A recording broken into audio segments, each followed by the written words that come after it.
Willie Brennan is Irish and my best friend. His parents came from Connemara, where his father was a fisherman. When Willie was 2 years old, his parents decided to go to his uncle's house in America, Louisiana to be exact. For the first 3 years, they lived in a mobile home while his father worked on a shrimp boat with his uncle.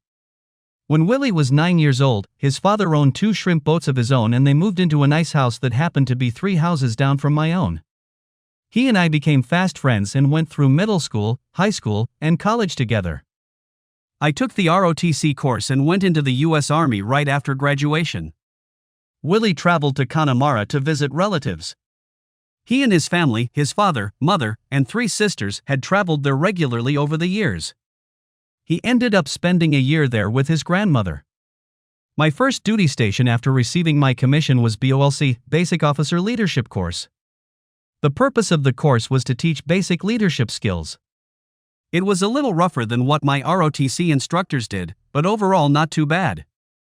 After that I was sent to Casto, Belgium, for 3 years to shape Supreme Headquarters Allied Powers in Europe, the military arm of NATO, where I worked as the most junior and inexperienced officer on the staff.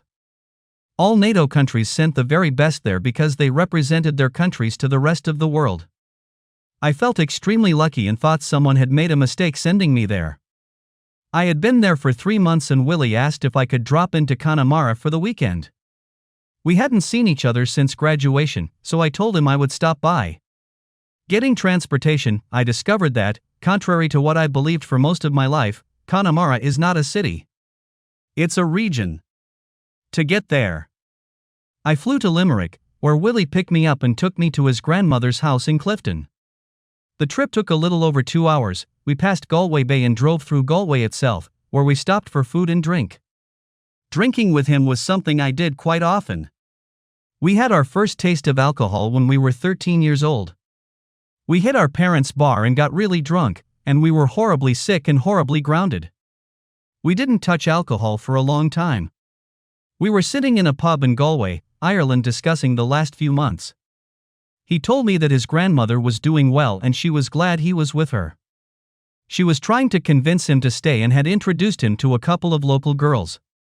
He had always been proud of his Irish ancestry, but seeing him in this setting, it felt like home. His grandmother was beautiful, and even at her age I could imagine her being an attractive young girl. Some people, as they get older, sort of show their age, and it's not very complimentary. Others, on the other hand, age very well. Kathy Brennan was one of those. She could pass for Willie's mother. And she was socially active. Very active. And popular. Very popular. She devoted most of her time to matchmaking. A couple of hours' drive from Clifton was the town of Lisdoonvarna and the biggest matchmaking festival in the country. She organized a much smaller festival in Clifton, and her goal was to make it even bigger than the one in Lisdoonvarna. Her first words to me were, "So you're the little asshole who was always trying to lead my Willie astray." I don't know what he said to her, but I liked her right away. Thus began a fun-filled 2 days. I met a girl who was determined that Willie would stay in Ireland and get married. Her name was Sophie, and both she and Willie had no illusions about what Kathy Brennan wanted, but Willie wasn't going to stay in Ireland, and Sophie wasn't going to leave, but they liked each other and were one and the same. Sophie was born and raised in Clifton, so she knew a lot of people. She invited some of them to meet me at her and Willie's favorite pub. I wish I could say that Irish girls are free in their affections, but they are not. Not that I'm trying very hard. Americans tend not to have a very good reputation in some places around the world. So, like in Belgium, I behaved as best I could. That was one of the first things I learned at BOLC. We were instilled that no matter what country we were in, we were guests of that country and subject to its laws, and anything that might embarrass us as individuals or the United States as a whole would be frowned upon by both the army and the country we were in. So I tried to be a good guest. That first night I tried to buy drinks for our small group, but it was quickly explained to me that I was their guest. "I've known since I was a boy," said Willie, "that the Irish are a generous and kind people. Until you cross them, then you're dead, unless they decide to forgive you." That night and the next, one of Sophie's friends and I stayed pretty close together. Her name was Maeve, and she was what you might expect to see an Irish girl look like. Long, thick red hair, ruddy skin, a personality and wit that made you laugh and wonder at the same time. When I left to go back to Shape, she came to Kathy's house to say goodbye.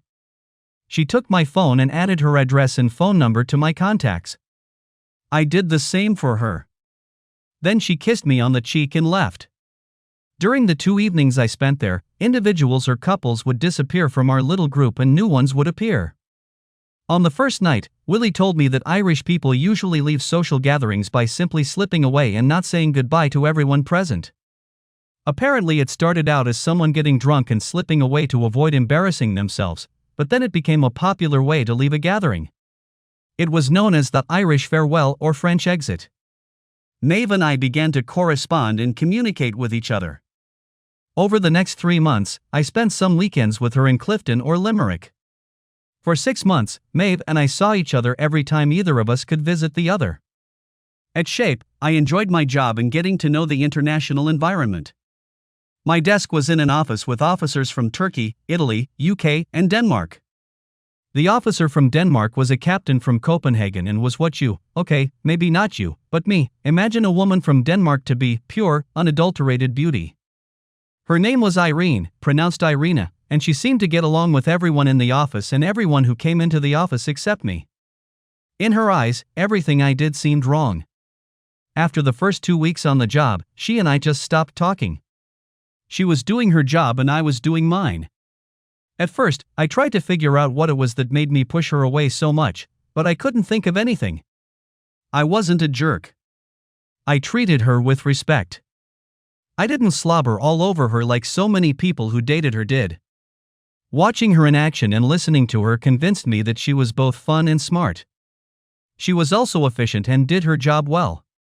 She was respected for her abilities and appreciated for her looks. I, on the other hand, was indifferent to her, and it showed. Other people in the office said I was the only person they knew, and it was obvious that she didn't care for me. Our job was to staff the position papers. This meant that we had to take them through the approval/disapproval process at international headquarters. Coordinating with all these different countries was challenging, rewarding, and fun. Anyway, after those first few weeks, I just said to hell with it. She stayed in her little world and I stayed in mine, both mentally and physically. We even stopped saying hello in the morning when we first walked into the office, or wishing each other good night at the end of the day. Everyone else was cordial, respectful, and appreciated the help and respect we gave each other. Maeve arrived one weekend, and we were sitting at my favorite bar just outside the back gate of Shape headquarters. We were leisurely devouring kebab and wine when Irene walked in with another Danish officer. We studiously ignored each other. After an hour or so, Maeve and I left and went to my quarters where we spent the night. Grandma Willie thought Maeve and I would get married, but we didn't. We lived for 9 months and enjoyed our time together, but then we drifted apart. Willie was still in Ireland, but he was ready to go home, but he wasn't ready to part with Sophie. Kathy didn't want him to leave, but he wanted to live his life, not Kathy's.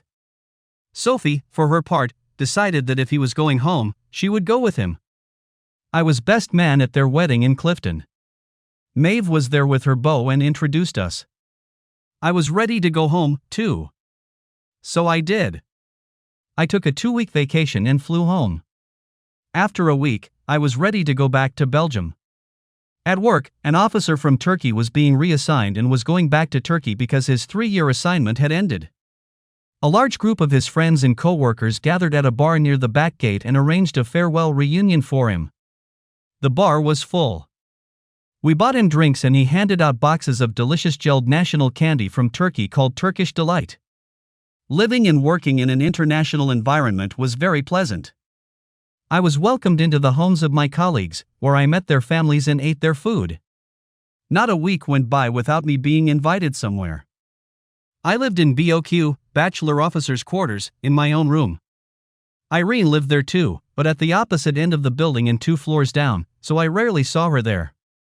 There was a kitchen there for general use, but I mostly ate at the officers' club or in the cafeteria in the headquarters building. There were always different smells coming from the headquarters kitchen. Most of them were pleasant, some were not, and some were just plain disgusting. The main S. Torren, the small shopping center on the installation, was a grocery store called Bon Marché, which loosely translated meant good market or good deal. It was an amazing place to shop and very diverse. You could buy food and goods from all the NATO countries there. I had a morning meeting at my Turkish co-worker's farewell party, so I decided to use an Irish farewell and snuck out relatively early. The meeting the next day started early and lasted until almost lunchtime. I returned to my office just in time to lock the meeting notes in the safe and go to the cafeteria for lunch. I was just finishing my lunch when Irene walked by with another female officer I didn't know. To my surprise, she stopped. "Your predecessor never left a party early," she said sarcastically. Out of habit, I stood up to answer her. Maybe my predecessor didn't have an early meeting the next day. And maybe he was better prepared for his meetings. I looked at her, grinned, and said as pleasantly as possible, "Enjoy your lunch, Captain Boongard." Then I sat down. I didn't watch them leave, though I had seen her leave many times and had always appreciated the sight, regardless of my personal feelings for her. My personal feelings for her? Which ones? I really didn't know. I didn't hate her. I didn't even dislike her, but at the same time she hadn't given me a chance to like her, so I had no idea how I felt. I was still probably the most junior officer of anyone who served in shape. I didn't think too much about it and smiled sometimes because I still believed I had been sent there by mistake and some poor clerk in Washington at the personnel center got in a lot of trouble for sending me. By the time my first year was almost over, apart from Maeve, I was dating women from Italy, the UK, Greece, Portugal, and the USA. I began to get looks and comments from other BOQ residents about my many dates and diverse assortment of women.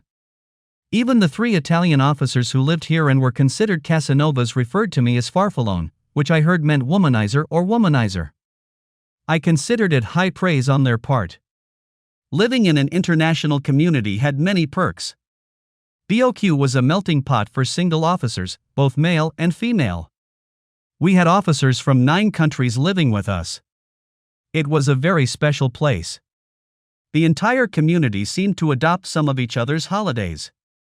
American Halloween was a favorite for children, and my married friends who lived in cabins on the rig enjoyed seeing children from all over the world, dressed in costumes with original designs and concepts, ringing their doorbell to get candy. The entire community also celebrated the German holiday Oktoberfest. It was one of the most popular and fun holidays. Thanksgiving, not so much. The international community has never been able to understand the reason for this holiday. Christmas, however, was Christmas all over the world. I considered going home for the holiday, but decided that a weekend away with a German naval officer who also lived at BOQ would be a better proposition. She and I traveled to Nuremberg to the Christmas market. This is the Christmas market in the central square of Nuremberg's old town. Stands, lights, food, adventure, all at the same perfect time. The British knew how to throw a great ceremony with pomp and circumstance, and the Germans knew how to throw a party. Shortly before Christmas, we spent the weekend in Nuremberg. I didn't want to fight the hassle of traveling over the holidays, so I decided to stay at Shape, which essentially closed for a few days before Christmas. However, every department had to have someone on staff every day except Christmas Day. So our department head posted the schedule.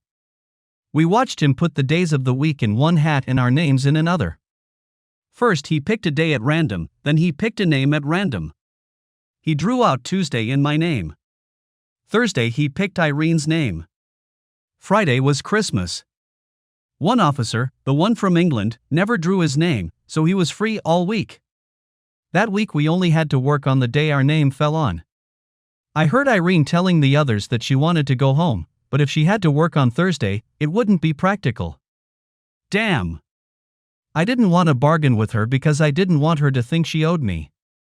Not that she owed me, but, Besides, if I worked all week, some of the others could go home for the week and not be stuck at work on the appointed day. I walked into the department head's office. I'm not going anywhere for the holiday. Why not give the rest of the office staff the rest of the week off? It'll be quiet around here, and I think I can handle anything that comes up. Are you sure? Yes, sir. Only with one caveat. What's that? Don't tell anyone I volunteered to do this. Just tell them it's covered. Are you sure? He asked a second time. Yes, sir. It was on a Friday. Just before the end of the workday, he came out and announced, there's been a change. I've revised the schedule for next week. Most of the big players will be away, there will be no urgent business, so all of you take the week off and enjoy time with your families. Merry Christmas. There were cheers of approval and a bottle of champagne and glasses appeared from somewhere. We all drank, wished each other nonsense and got ready to leave. Irene hugged everyone else and even wished me a Merry Christmas. I reciprocated that wish and they all left. The boss came out. It's too early to regret it, he said, and everyone has already left, so you can't change your mind. I smiled. I won't regret it, sir. I will enjoy the peace and quiet. He put his hat on my desk and sat down on the corner. What is it with you and Boongard? What do you mean? You know what I mean. She's the nicest, most malleable person in the world, unless you're not around. Then she changes. It's not that she gets mean, but it's like she tenses up. Why does that happen? I shrugged. I have no idea. We haven't said a dozen words the entire time I've been here. Well, there's something going on. Between you and me, right after you arrived, she asked her coordinator to transfer her back to Denmark. They put it off as long as they could, but they found a replacement for her. She'll be gone by mid-January. Like I said, I have no idea. Good. She's good at what she does. I'd hate to lose her. It was Tuesday of the following week. I was alone in the office. A Danish officer walked in and smiled. It looks like today is your workday. I stood at the ready. Yes. Sir. What day does Captain Boongard work? No, sir. She doesn't work all week. All week? Yes, sir. Everyone has the whole week off? Yes, sir. And when are you leaving? Friday, sir. And it was Christmas Day. He started to walk away and I started to sit down, but he turned and looked at me. I stood up again. He looked me over from head to toe, and then he walked away. It was just after lunch on Thursday. I was going through a short stack of operations-related documents on my desk, checking to see if I had missed anything, when someone burst into the office. Looking up, I saw a German four-star admiral heading toward my desk. Merry Christmas, Lieutenant, he said, extending his hand for me to shake, and I immediately shifted my attention. Why don't you shut this place down and go home? That's a good idea, sir. With your permission, I will. Great. You do that. And he disappeared. I followed him and watched him walk down the hallway and enter each office, apparently wishing a Merry Christmas to everyone he saw. 3 four-star flagships were assigned to the shape. The Chasseur, Supreme Allied Commander in Europe, was an American, the Chasseur, Deputy Supreme Allied Commander in Europe, was British, and the COS, Chief of Staff, was a German admiral. I had met them all and been in meetings with them all, so I recognized the COS. They were all very major figures in their respective countries and were considered the best in the world. Christmas Day fell on Friday and I spent it at BOQ with those who decided to stay. The weekend passed quietly until Sunday evening when everyone started to return. I constantly had to remind myself how different Europe is from America. From Belgium, where I was located, it takes 15 hours to get to Rome, Italy. That said, you have to drive through parts of Germany, France, and Switzerland before you get to Italy. And it takes about 13 hours to cross the state of Texas on Highway 10. Many people stationed in SHAPE could travel home to their countries quite often. On Monday morning, everyone was happy and excited to get back to work. That's because what we were doing was very interesting. For most of the morning, everyone talked about their holiday. When it came to me, I didn't have much to say. I called my mom and my best friend. I found out his wife was expecting a baby. That was the end of it. Didn't you go with Kristen? Asked Tommy, the British captain. Kristen was a German naval officer whom I had met for a while and with whom I had traveled to Nuremberg. When he asked me, out of the corner of my eye I saw Irene turn her back to us. No. She needed to be home with her family. A discussion about customs and traditions began. Irene never joined the discussion. She stood staring out the window until someone asked her opinion and she left the room, apologizing. Another discussion followed, which the Italian started by asking me how many women I had slept with over the holidays, and continued by discussing the number of dates I had since I came to shape and the reputation I had gained as a ladies' man. Everything went back to normal when Irene returned. It was New Year's Eve and there were plenty of parties. Everyone was having parties. I was invited to 7, and I went to 2 of them. I went to the first one, but I never made it to the second one. The first one was thrown by our department head. It was mandatory. I couldn't say no. There were about 30 people there, and it was held in a castle that he and his wife had rented as their home for 3 years. There was even a moat. A bloody moat. In addition to our small staff and the spouses of 3 married employees, family members and friends were invited. I knew many of them from work. One of them I dated, but she was with someone, so I stayed away from her. I danced with 3 others, saw and said hello to all the guys I worked with. I even managed to get a glimpse of Irene, who was with an older couple. My boss, his wife, and I chatted for a few minutes, after which they continued to disperse to their guests and I continued to socialize with them. It was a fun party, and I really enjoyed being with such a diverse group of people. It was about 20 minutes after 11 and everyone was getting ready to welcome the new year. The elderly man I had seen with Irene earlier approached me and spoke in broken English. You will forgive my words. I don't understand your language very well. Sometimes I don't understand anything. He hesitated, struggling to choose his words. But I am trying very hard to tell you. She is right. I can see how frustrating you are to her. He hesitated again before he spoke sternly. Don't hurt my Irina anymore. Irina appeared out of nowhere, took his hand gently, spoke to him in Danish, and led him away. They had only taken a couple of steps before he turned around and said something that sounded like "Ga vake." I felt a hand on my shoulder. What did you do to him? Asked Tommy, my British office colleague. Nothing. I don't even know him. Yes. It's Irene's father, and I think he just told you to leave. Leave? From where? For what? It's me, buddy. I'll have a drink and find my wife. She's a good midnight kisser. He laughed as he walked away. I didn't last until midnight. Irene's father, seeing me, might have told me to leave again, only it might have been more public and embarrassing for both of us. He seemed to be in his element, and not knowing how he would react if he drank more and saw me again, I said goodbye in Irish once more. New Year's Eve, like Christmas, came on Friday. I didn't get back to the office until Monday. I was the first one in. The boss was next. I thanked him for the invitation and told him how much I enjoyed everything. He was German and we spent the time talking about how much fun it was to socialize with different people. Irene was the last one in the office and, as on any other day, on her way to her desk she wished everyone but me a good morning. The boss called her into his office, and they were only there for a few minutes. When they came out, he gathered us together. Irene is being reassigned. She'll be leaving in 2 weeks when her replacement gets here. Until she leaves, it will be business as usual. Also, as we all know, Captain Donati is returning to Italy at the end of the month. His replacement will be here next week.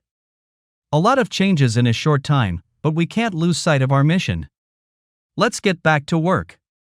I went back to my desk and started to work, but stopped when Irene walked by. I watched her walk and enjoyed the view for the millionth time. I'll miss that image, I thought, but I'm damn sure I won't miss her attitude toward me. That week was worse than usual. It was like she was rubbing my nose in the fact that she didn't like me. She used to just ignore me, but then she started showing her dislike in every way possible. Several times she would start a conversation with someone else, but would sit down on the corner of my desk with her back to me and continue her conversation. I lived there long enough to realize that bad manners are one thing, but blatant disrespect in any culture is a definite no-no. We all had inboxes and outboxes of documents, correspondence, reports, projects, etc. on our desks. "Excuse me, but would you mind sitting on my desk?" said I, pressing my box against her gorgeous ass as she sat down on my desk. She kept talking, but she was standing. She was talking to Tommy, the British man. He looked over her shoulder at me. Our eyes met, and he rolled his eyes and almost smiled. The next day I got a call. "Lieutenant Parker, can I help you? I'm Captain Annika Nielsen from the tourist office. Do you have time for a coffee? I have something I need to discuss with you." "Travel agency? Why do you have to discuss anything with me? I haven't made any trips to shape. Please, Lieutenant, meet me in the cafeteria at 10 o'clock. How do I recognize you?" "Don't worry. I'll recognize you." She came up to me as soon as I walked through the door. "Lieutenant Parker." It was a statement of fact, not a question. "May I call you Philip?" "Phil, please." "Okay, I'm Annika. How about some coffee?" "What does all this mean?" "Coffee first." We got coffee, found a table, sat down and stared at each other for a few seconds. Or rather, I looked at her and she looked at me, until I felt uncomfortable. "Captain Nielsen," I began. "Annika, please." "Annika." "Are you familiar with the word doppelganger?" she asked. "I want to." "Not until recently, no." When I say recently, I mean for the last month or so. My husband and I arrived in early December. We had only been here a couple days when we met Irene Boongard at a Danish meeting at the Officers Club. She and I became instant friends, almost sisters. We've discussed many things since then, some of them personal, and she gave me this. She held out the picture to me. I looked at him, and then, as Annika had done, studied him for a long time. It was like I was looking in a mirror. The face I saw was my face. If I had an identical twin, we couldn't have looked more alike. Who is that?" I asked.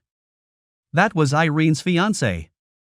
Just before she came here, he canceled their wedding and broke up with her." Damn, that answered a lot of questions. Or rather, it only answered one, but that was all it took. "Irene couldn't believe it when she first saw you and immediately disliked you because you reminded her so much of him," Annika continued. She pointed to the photograph. "Even some of your, how shall I put it in English, mannerisms, the things you do without thinking, are like him. You know you twirl your pencils with your fingers when you talk on the phone?" "Yeah, I know, that's what I do." So is Frederick, her ex-fiancé. "She knows a lot about you, and you have no idea how your presence here has affected her. At first she thought she could ignore you and live with it, but it's gotten worse, not better, and even though she likes it here at Shape, she asked to leave because of you." She paused and sipped her coffee. "She feels bad about the way she treated you, but she can't help it.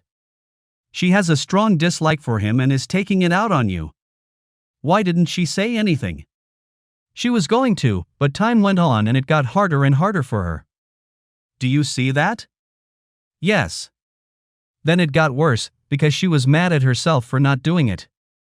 And then she was mad at you for what you are, which she thinks is unfair. You need to know that it's not your fault. It's her fault." "Oh, believe me, I know it's not my fault." "You have to help her." "What?"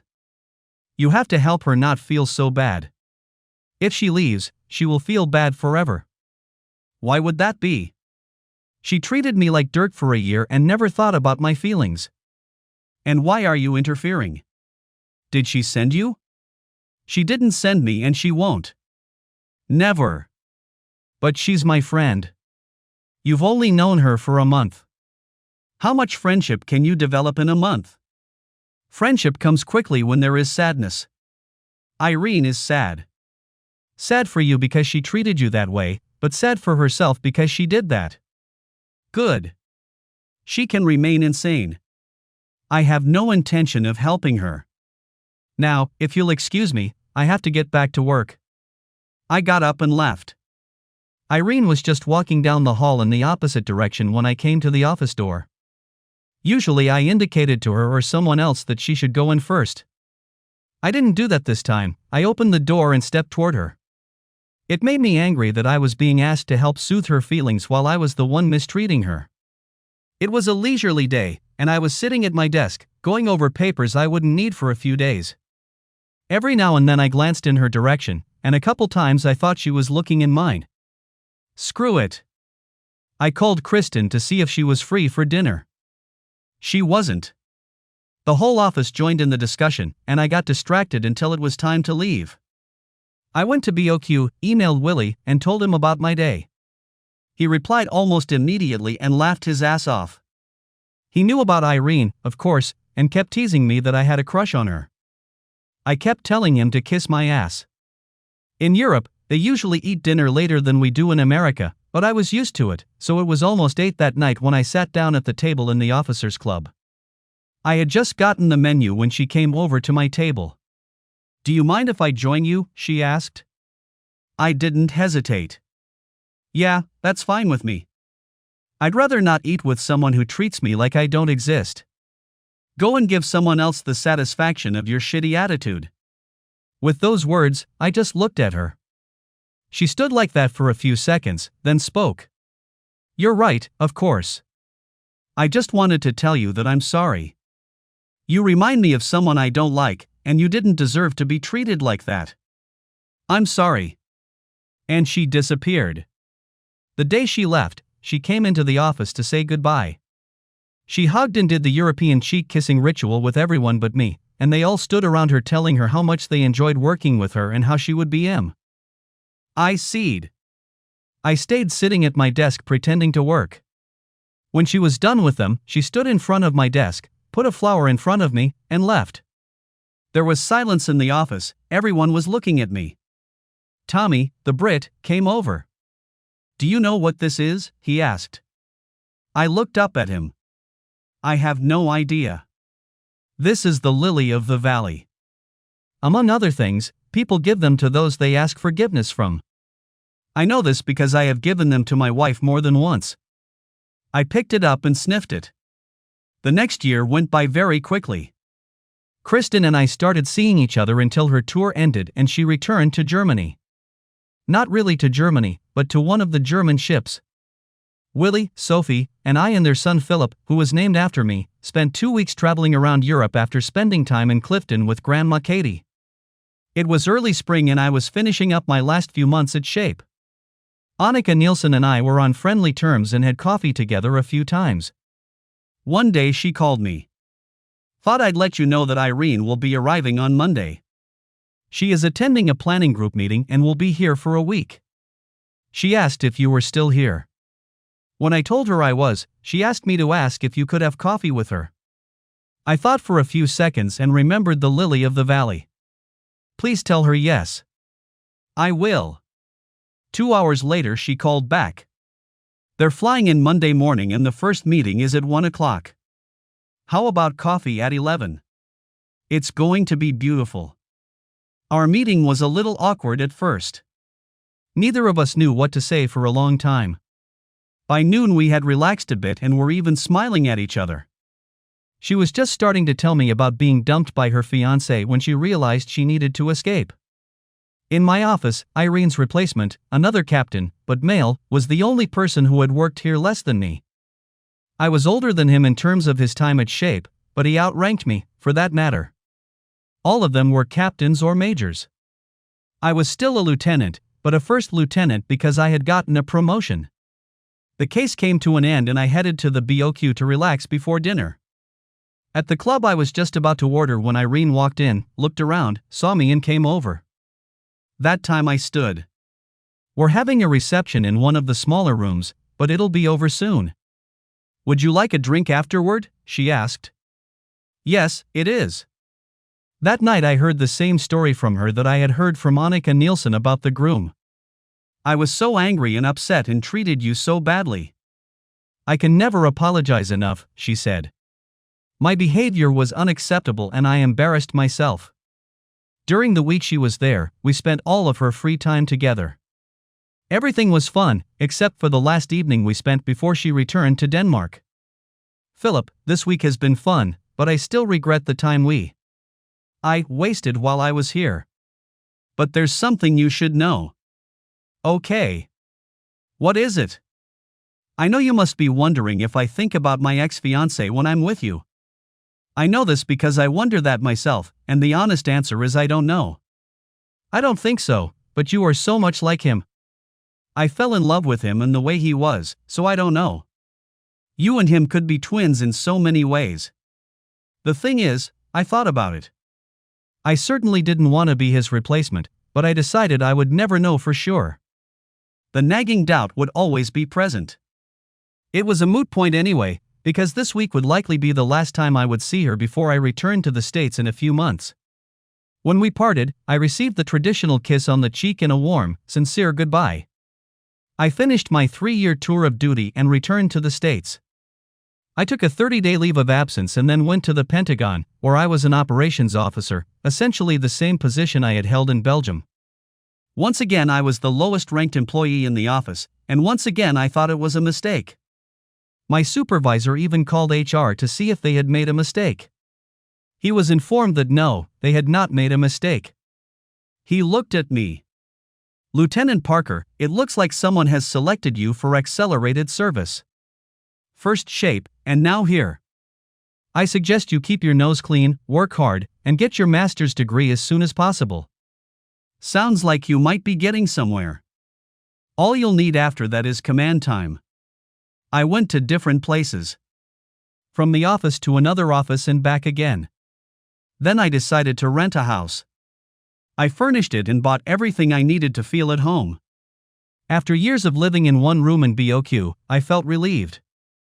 Work hours were long, but I managed to carve out weekends to relax. It was 3 months before I realized I needed sex. The officers' club was my favorite place, but there wasn't much choice. I managed to hook up with another female officer and we became friends with benefits, but nothing more. She outranked me by 2 grades and was 5 years older, but it didn't matter. Saturday nights were devoted exclusively to sex. It went on like that for almost a year until I got a phone call. It was a friend of mine from the German Navy. She was assigned to their sailing training ship that was to rendezvous with our ship in Boston to spend a long weekend at a sailing ship show. She asked if I could make time to meet her. I did. We met, exchanged greetings, had dinner and went to bed. We spent as much time together as her 3-day visit allowed. Another 6 months went by. I was doing well at work, and Willie, Sophie, and my namesake Philip were thriving. We managed to visit each other every couple of months, and he was still my best friend. My friends and I continued to spend Saturday nights and life was good. Then Willie called and said they were going back to Ireland. His grandmother was in poor health and wanted to visit him. He asked if I wanted to go with him. Things were urgent, so I took a 2-week vacation. On a hunch, I contacted my old office at Shape to see if anyone I knew was still there. There were 2 of them. I asked if one of them could contact the Danish Army Liaison Office and see if they could give me Irene's contact information. I left my number in case they couldn't or wouldn't give it to me. 2 days later I got a call from the office.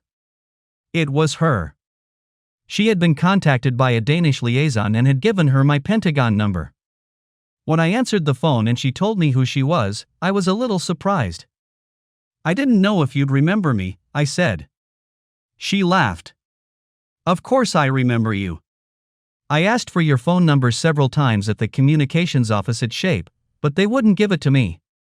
We talked about our lives, but we didn't bring up boyfriends or girlfriends. I told her I'd be in Ireland for 2 weeks. Can you come to Denmark? I'd like to see you.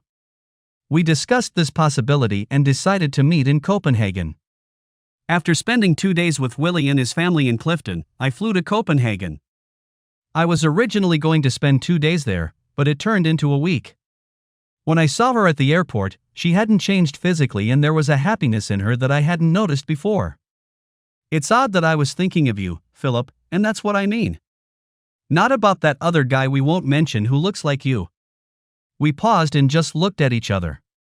You know when I first started looking at you differently? I have no idea. That Christmas week you volunteered to work so everyone else could have a vacation. I heard that you did that after you found out that if I worked on the designated day, I wouldn't get to go home for Christmas. That wasn't the only reason. I remember other things, too. Like what? Like at the party when my dad talked to you. I went home for Christmas and they came back with me on New Year's Eve. I told them about you, and when I pointed you out at the party, my father, who was a little drunk, decided he would talk to you and convince you to get out of there so I wouldn't see you. I apologize for that too. I chuckled. It's okay. He was just looking out for your well-being. Like I said, I was going to stay for 2 days, but she and I had so much fun that I stayed for a week. On the last night, we had sex. I wish I could say it was the best sex of my life, but it wasn't. We both tried too hard and it was rushed. We've both had better. Fortunately, we had other opportunities for improvement. For the next almost 2 years, we took turns flying across the Atlantic to visit each other. My 3 years at the Pentagon came to an end, and I received orders to go to Germany.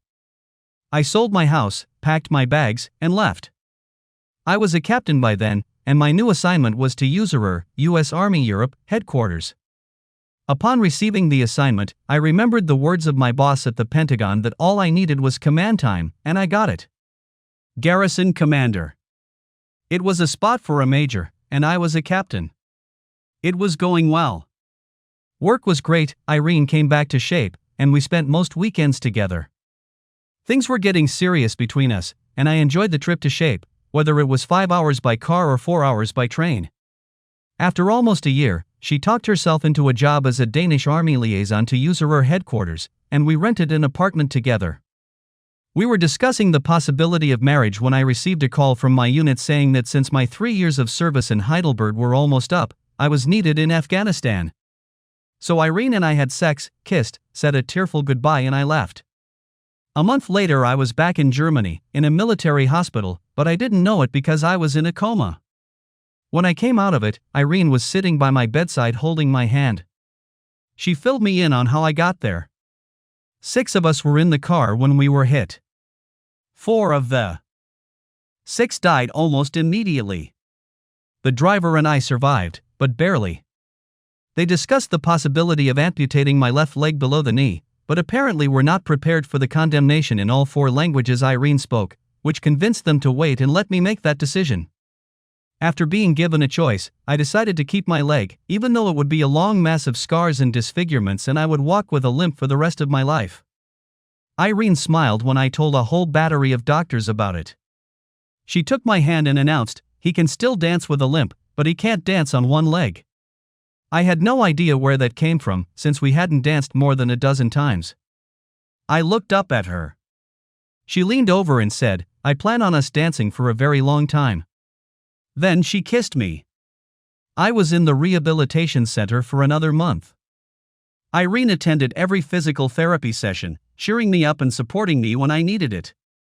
I was to return to Kaunas, continental United States, for hospitalization, rehabilitation, and evaluation to see if my injury would prevent me from remaining in the military. It took a long time, but I managed to convince them to let me stay in Germany for rehabilitation and checkups. It took 3 months and a successful passing of the annual Army physical fitness test for the board to approve my continued service. I received another assignment at QuizeerGuy headquarters. 2 months after that, Willie was best man at Irene and I's wedding in Copenhagen. In his broken English, her father told me that he was glad I was not a GA vac. We spent 2 years in Germany. We wanted more, but she had to go back to Denmark for 2 years. There was no work for me there, so I came back to the States. We didn't see each other for 3 months, and I flew to Copenhagen to spend a few days with her. I hate surprises, but I decided to surprise her. Bad idea. I knocked on her apartment door and a man opened it. I knew enough Danish to realize that a good meant "oh my god." We stood looking at each other for a full 30 seconds, neither of us knowing what to say. Finally I asked, "Have her Irene?" Asking him where Irene was, I tried to go around him and enter the apartment, but he blocked my way. "Hun her Aki. She's not here. Have her hun. Where is she?" I squeezed my way into the room and looked around. He stood in front of me, still trying to block me in, all the while speaking in a mixture of Danish and English, neither of which I listened to because I wanted to get to Irene and talk to her. The door to the bedroom was open, and I headed for it. It beat me to it, closed it, and remained standing there. I knew it was the bedroom door because I had been there when she moved in. We heard movement in the room, and he looked over his shoulder, as if trying to peer into the room through the closed door. When he did, I shoved him aside, opened the door, and stepped inside just in time to see the bathroom door close and hear the metallic click of the lock opening. I knocked on the door. "Irene! Irene! Come out!" No answer. "Irene, you have 10 seconds to come out and talk to me." I started counting. The man still continued to gibber and I still ignored him. When I counted to 10, she still didn't respond, so I turned around and headed for the front door. I picked up the bag I'd brought with me and dropped it when the door opened and I saw the man. An hour later I was at the airport. The very plane I had arrived on had been cleaned and serviced and was preparing to load and fly back. I had been in Copenhagen for less than 3 hours. The only available seat was in business class, but I didn't care. I handed the ticket agent my credit card, got my boarding pass, went through immigration, who stamped me and my passport without looking at me, and I headed for the gate. 15 minutes later, as I was boarding the plane, the phone rang. It was Irene. I ignored it. I walked into my apartment, immediately made my way to my bedroom and collapsed on the bed. I had crossed the Atlantic Ocean twice and discovered that my wife had been cheating on me since the last time I slept, so I fell asleep at once. I woke up still dressed, including my shoes. I undressed, took a shit, shaved and showered, something I hadn't done since I'd left on my short trip to Denmark. There were a dozen messages from Irene on my phone. I deleted them all without reading them. 3 months earlier, when I returned to the States, I had been sent back to the Pentagon in the same position as the last time. Barring my one and only command assignment in Germany, the job of operations officer seemed to be my niche in the Army. I was working on my master's degree part-time, and was still a year or so away from getting it. The morning after I returned from Denmark, I showed up at my office, much to the surprise of my coworkers. I knew I would get a third degree from everyone, so I made a general announcement and told them what had happened. I received condolences from everyone, after which we all got to work. I immersed myself in mine, trying to compensate. 4. I don't know why, but I needed a distraction. 2 days later, I stepped off the elevator in my building, turned toward my apartment, and was greeted with a barrage of Danish. Loosely translated, I was called an ungrateful, uncaring bastard who didn't trust his wife enough to give her a chance to explain what had happened, and only a worthless, dog-eat-dog son of a bitch could be that low. That was the only part one understood because she was berating me in the other languages she was speaking as well, so I had no idea what she was saying because I don't speak them. Neither did a dozen other people poking their heads out of their apartment doors to be curious about what was going on in the hallway. When she finished, she threw her passport at me. It hit me and fell to the floor. "Now, you son of a bitch," she said in English, "look at this." I picked it up. She came over to me, snatched it out of my hands, opened it up and started rummaging through it until she found the right page, then slipped it to me and pointed to the stamp. "What do you see?" Anyone who travels knows that when you enter a country and go through immigration, they stamp your passport with the date of entry. They also stamp it when you leave the country. I saw the stamp that she had entered the UK 3 days before I arrived in Copenhagen. She made sure I could see that, then snatched the passport out of my hands, found another page, slipped it to me and pointed to another stamp. "Now what do you see?" It was a stamp showing that she had left the UK just the day before. She picked up the book again, found the very last page and held it out to me. It indicated that she had entered the United States that day. "So, ren mig dit ravel, fuck you, asshole, I'm going home and I never want to see you again." She walked back down the hallway to my apartment, picked up her suitcase and backpack, which were in the hallway by the door, and rushed past me to the elevator. The whole time I was trying to get her to stop and talk to me, but she wouldn't. Even while waiting for the elevator, I literally begged her to talk, but she ignored me. When the elevator arrived and the doors opened, she stepped inside, dropped her bags and stood in the doorway, blocking my entrance. I tried to step over the bags, but she pushed me away as soon as the door closed. I rushed down 5 flights of stairs, but by the time I got all the way down, she was gone. What am I going to do now? I thought. She had made her point very well. It could not be she in her apartment if she was in England, but who was there, and why? I tried calling her many times and left a message each time apologizing and literally begging her to talk to me, but to no avail. I called Willie and told him about my situation. He told me that he thought European women were different from American women to a certain extent. While some American women may try to cut your balls off, for the most part they just cry and withdraw when they are mistreated, misunderstood, or neglected. They will hate you and hold a grudge, but if his wife Sophie was an example of European women, you better not mess with them, otherwise you can hope that the least they will do is cut your balls off. Remember, Irene flew in from England just to show you the error of your ways, and I'm willing to bet she's not done with you yet. My advice is to sit in silence for a while and see what happens. If you are lucky, she will cool down and forgive you. Your biggest mistake is the same one most men make: you immediately thought the worst and didn't give her a chance to explain. That's 2 strikes already, and you may or may not get a third. After all, she doesn't know anything about baseball or the 3 strikes rule. I'm thinking of going after her. Do it at your own risk. It's still fresh in her mind, and you can only make it worse. Let her sit on it for a while. She may not like it if I wait. She'll like it better if I act immediately. Maybe you do, but maybe you don't. You pay your money and take your chance. Good luck either way. You know I'll be here to help you pick up whatever's left. And I knew he would be. He's been there for most of my life. A month went by and I didn't hear from her. I assumed that if she was going to get a divorce, she would do it in Copenhagen, because that was where we were married. And then I remembered something. It had been 3 days, but I had managed to arrange to have 1 lily of the valley delivered to her apartment in Copenhagen. A week went by. Then another. And another. There was no call from Irene. I tried calling her, but she didn't answer or pick up. I went to the JAG office. They are military attorneys.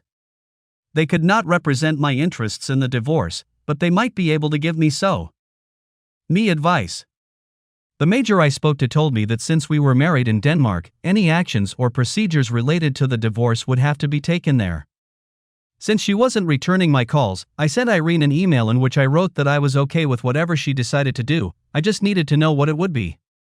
Another 2 weeks and no response. The 3rd week went differently. I rarely got mail.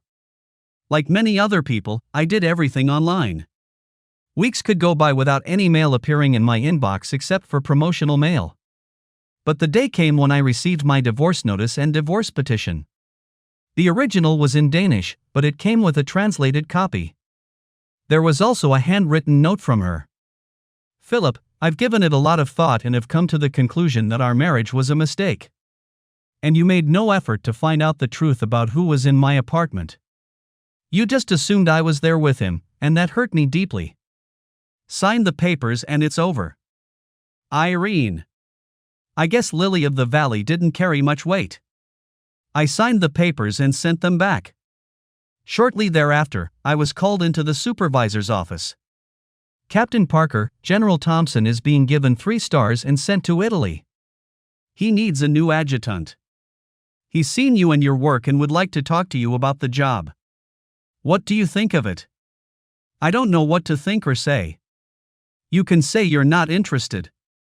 To be honest, I don't know that it isn't. In that case, he wants to talk to you tomorrow morning at 9 o'clock. Make sure you're wearing a clean uniform. He smiled when he said that. He always said that when any of us went one-on-one with an officer general. The interview went well, and a month later I was flying to Italy as assistant commanding officer to newly promoted Lieutenant General William G. Thompson. I had also recently been promoted to major. This promotion came as a surprise to me. Relatively junior captains were rarely promoted to major unless, of course, a 3-star general was involved.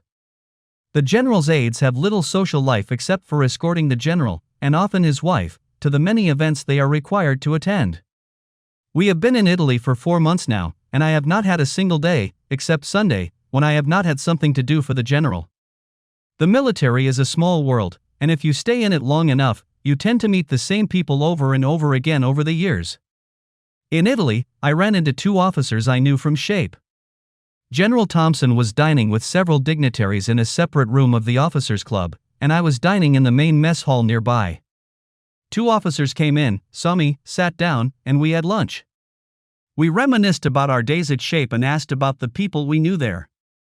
You know that hot Danish captainess who worked in your offices back there, only she's a major now and married to an American named Parker. Lucky bastard, one of them said. The two looked at each other. Holy shit. That's not you, is it? I nodded. Do you mean to say you are married to her? Asked the first. I was, but we got divorced. Well, kiss my ass. There was a pause before he spoke again. Just out of curiosity, is she really as hot as she looks? Jesus, Tony, the second officer said. What kind of question does a man ask his wife? He just said they're divorced, so why can't I? They argued, not coming to a consensus.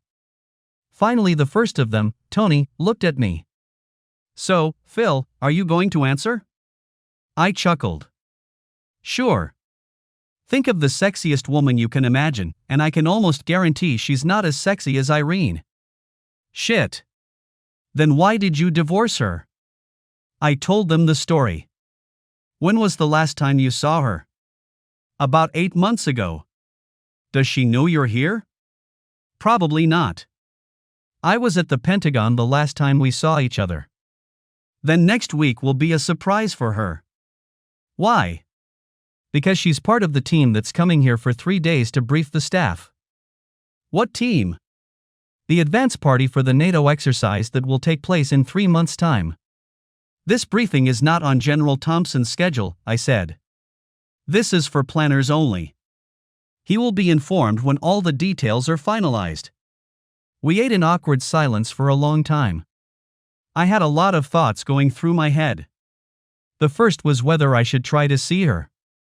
We finished lunch just as I was informed that the general was finishing lunch and was about to leave. I went outside to make sure his car and driver were ready, and then went back inside as he was saying goodbye. Back at the office, I asked the executive officer if he knew anything about the briefing. We've only heard about it. They sent a for information only paper to let him know it was coming. I was going to see if he wanted to meet with the briefing team just for jokes and giggles. That's always good for public relations. Do you have a list of team members? Yeah, right here. Can I take a look at it? Sure, but why such interest? My ex-wife could be one of them. Oh. That's not good, he said, holding out the list to me. Her name was second on the list as deputy team leader. Major Irene Parker. I held out the list back. Thank you. Are you going to see her? There's no reason to do that, so probably not. Do you want me to warn the general? No. Just let me know if he decides to meet them. Then I'll tell him. The briefing team arrived on Monday. They were scheduled to meet with General Thompson's planning staff for 2 hours. General Thompson told his exec that he would stop by to say hello at 2:15. The exec told me. I went in to see the general and handed him a list of team members. I think I should tell you that one of the team members you are meeting with this afternoon is my ex-wife. He looked at me, then at the list. I assume this is the one named Parker, too? He grinned. There was a mischievous streak in his character that I had yet to appreciate. My first question is, are you two on good terms? I don't think so. She hasn't spoken to me in months. That's probably fine. The next question is she competent at her job? She was like that when I worked with her. So for the next few minutes I outlined my relationship with her. Would you like to accompany me to the meeting? He asked with a smirk. Some people are impressed if you work for 3-star, maybe she'll want to, too. I laughed. I doubt it, but I'll open the door for you when you come in. At 2:15, I opened the door to the conference room. The usher stood at attention and shouted, "Attention!" The general entered the hall and I followed right behind him. I stood by the door as he walked across the room to the table. His subordinates were seated on one side of the table and the briefing team on the other. He sat down at the head and asked everyone else to sit down. Everyone sat down at once except Irene. She lingered for a second because she was looking at me. Even in the few minutes that the general was speaking, I could see out of the corner of my eye that she was looking at me. When he finished, he asked the briefers to introduce themselves. Each of them stood up, gave their name, rank, country, and place of employment in the team. When it was Irene's turn, she stood up, gave her information and sat down. At that time, the general said, "Ah, Major Parker. I understand you are acquainted with my adjutant, who is also Major Parker." She stood up again. "Yes, sir. We are acquainted." Then she sat down quickly. He finished his speech, wished everyone well, said he looked forward to their report, and got up to leave. When he stood up, everyone stood up as well. The usher opened the door, and the general came out, holding me behind him. In the hall, he turned to me. "You can certainly pick them out, Phil. She's very attractive." "Yes, sir. Yes. I only wish I could communicate with her." "So you still have feelings for her?" "Yes, sir, I know." "Then this is the right moment to probe her." "I don't know, sir. She was very upset the last time we saw each other. In the mornings, I would drive to his house in my car. His driver would meet us there and take us to the office. In the evening, the driver would take us back to the house, take the car to the motor pool, and I would get all the instructions I needed to prepare for the next morning. Then I would pick up my car and drive home. Things changed on those nights when he had social engagements. This happened at least 3 nights a week. I always left several changes of clothes in the house, including formal wear, in case of an unforeseen change of plans. That evening the general and I spent a few minutes talking before I got in my car and headed to the officers' club for dinner. There was always a table of the evening's activities hanging in the lobby. The first item on it was the reception for the visiting shape team. I turned to leave. I figured I could eat the hot dogs in my room. The map was right in front of the front door, so I only had time to walk a couple steps inside, and just as many more to walk back out, but I didn't make it. Phil. In the instant it took me to turn around, I mentally went over everything that had happened, and it all came down to the fact that I had made a very wrong assumption. Everything else was a consequence of that, so all the blame was on me. I could even realize that she hadn't accepted my apology. I turned around and saw her. "Hi, Irene. Leaving already? You just got here." "Yes. I saw you had an appointment and decided I didn't need to be here." "Not even to say hello?" "I just did. I was afraid to say anything else. My emotions might have betrayed me." We looked at each other. I wanted to apologize, and she. I had no idea what she wanted to say, if anything at all. Before we could speak, one of her team Bears saw her and took her back to the reception area. I left and headed home. I decided not to eat hot dogs or anything else for dinner. We never spoke to her again. She and her team finalized their business and returned to shape. The Friday after they left, I received a package from her via NATO courier. It contained an envelope from the same office that sent the original divorce notice. It was addressed to me at my Washington address. My name was crossed out and the envelope said, "No longer residing at this address." The envelope had not been opened. A note from Irene was attached to the envelope. "Phil, I had my lawyer send it to you, but it came back. Now I know why. I was surprised to see you on Monday. I hope you're happy. Irene." I opened the envelope and it contained the same papers I had signed and sent back, but this time it was accompanied by another note written in her handwriting. "Phil, I changed my mind about getting divorced, so I didn't file these letters. I think I love you even when I don't want to. If you feel the same way, call me. Irene." I no longer had her phone number, but I got her office number from the shape directory. "It's Major Parker," she said in reply. "That too. I got your package. And I love you. I could almost feel her smile through the line. There's a flight at 5 o'clock. I can be on it if you'd like. What time does he land? I'll meet you. When we drove the general home that evening, I told him about the phone call. I'm happy for you and hope everything works out. Take the weekend and Monday off if you need to, just let me know. I waited for her to enter the hall. I wanted to take her into my arms, but I wasn't sure if it could be too soon. I shouldn't have bothered. She ran and came at me. We blocked the path for a long time. Some guy said something in Italian as we passed. What did he say? I asked her. He said get a room. We both laughed.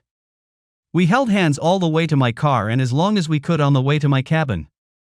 My car had a standard transmission, so when my hand rested on the shift lever, her hand rested on top of mine. We didn't talk about much. We were just content to be near each other.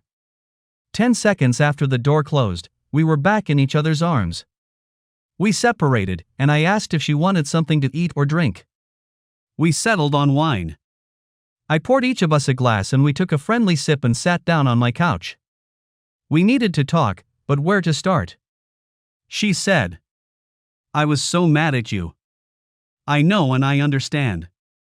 I'm so sorry, but seeing him and thinking you're with him. I just lost my mind.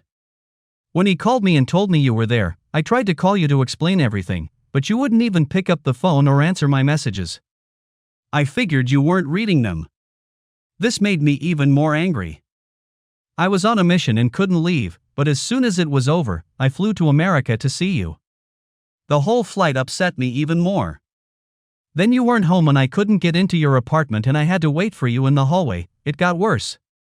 I cried when I flew to you and I cried when I flew back. I couldn't take it anymore and I decided to divorce you. I told my sister, and she tried to calm me down, but I wouldn't listen. She hesitated for a few seconds, then continued. I had calmed down a little by the time the papers you signed came in. My lawyer is my sister, who is smarter than I am. She didn't send them to court. She kept them with her. She and I talked several times and each time I was calmer than the last. I realized I really didn't want a divorce and asked her to see if she could put the process on hold until I talked to you. She said she never filed them. She was just waiting for me to cool off. I told you she was smarter than me. She paused again and sipped her wine. I tried to call you, but my number was blocked, and I got frustrated again because I assumed you didn't even want to discuss, what's it called? Reconciliation? Then I sent the papers to you, but they were returned because you weren't there anymore. I didn't know where you were or how to contact you. She paused. And then I saw you walk in with the general, and it took my breath away. Yes. Reconciliation is the word. At first I was just angry and upset. I never wanted a divorce, and after you came to Washington, I tried to call you, but you wouldn't answer. She smiled. I screwed up our first year together, and you screwed up this year. We can't afford to screw up even more. We both laughed. No, we can't, and we won't. I took a sip before asking, who is he? And why was he there? He's my, as you say, cousin. He and his wife were living here while their apartment was being painted. He opened the door and saw you and thought you were Frederick at first. His English isn't very good and he was nervous. He was at our wedding and saw you there, and when he found out who you were, he tried to explain, but he couldn't because of his English and you wouldn't listen to him. When he called me, he felt ashamed that he couldn't communicate with you and explain who he was. We sat there for a long time, saying nothing. I finished my wine and got up to pour more. She saw what I was doing, finished the rest of hers, and handed me her glass. As I poured more, she reached into her carry-on bag, pulled something out, went back to the couch and sat down. I handed her the glass and sat down next to her. She set hers on the table without tasting it and held out what looked like an old dried flower. When I received this, I cried with happiness, she said. It's the flower you sent. I've always heard that sex under makeup is the best thing you can have, and after this night, I believed it. The weekend went great. I called the general on Sunday afternoon and confirmed that a Monday off was still okay. It was, and we added it to the best weekend ever. Monday afternoon I drove her to the airport. Working as a general's aide meant long hours and very little free time, but we made the most of the time we had. Travel between Belgium and Italy was frequent and fun. This went on for 4 months. One day General Thompson called me into his office. Phil, Esther, his wife, and I are taking 2 weeks vacation. We are going back to Cleveland to visit her brother. He's not too well. We'll leave on Friday. In the meantime, we want you to take a vacation too. Very sorry about her brother, sir, and I understand her desire to see him. I will take a vacation and spend it in Belgium. You won't have to. I talked to Caesar and told him I wanted Major Irene Parker on my staff, so she was transferred. She wanted it to be a surprise, but I hate surprises. She'll be here on Friday. Frankie, Staff Sergeant Frank Branford, his driver, will take us to the airport and you can stay here and wait for her. I thanked him warmly and left. The executive director, the administrative assistant, and the secretary grinned as I passed by. I lived in BOQ, where I seem to have spent most of my life, but the two of us couldn't live there, so I went to the housing office to see what kind of housing was available, if any. Since I was the adjutant general, I was entitled to a house on the unit grounds. The only available house was in what was called Colonel's Row. I was neither a lieutenant colonel, much less a colonel, but I was moved there anyway. No one will complain, because you are the adjutant of the general, I was told. The house was furnished with government things, but they would suffice until Irene and I got our own. It was the middle of the afternoon on a Friday. The general and his wife had left, and I was sitting in my office twiddling my thumbs when she walked in. I jumped up, walked over to her and kissed her. I got the impression you weren't surprised to see me, she said. Says who? General Thompson, and I'm glad he did. Come on, let's go home. Her car was loaded with her things and she followed me to our house. She was surprised that we had a house. She expected us to cramped up in my little BOQ room for a while. It's not the best, but it's home for the time we're here, said I. It's beautiful. The next 2 years were good. General Thompson was transferred back to the Pentagon and asked me if I wanted to go with him.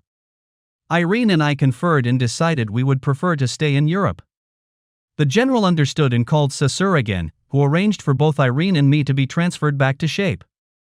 As Mel Brooks used to say, it's good to be king. In our case, we weren't king, but we knew him, so it was close enough. We are now back in Belgium and have been living here for 3 years, but we can extend the period. Irene has been in the army longer than me, so she will retire before I do. When I retire, we will live in America, but we will come to Denmark often to visit her family.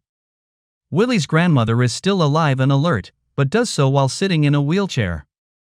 Willie, Sophie, little Philip and his younger brother Sean have gone to live in Ireland. Life is good.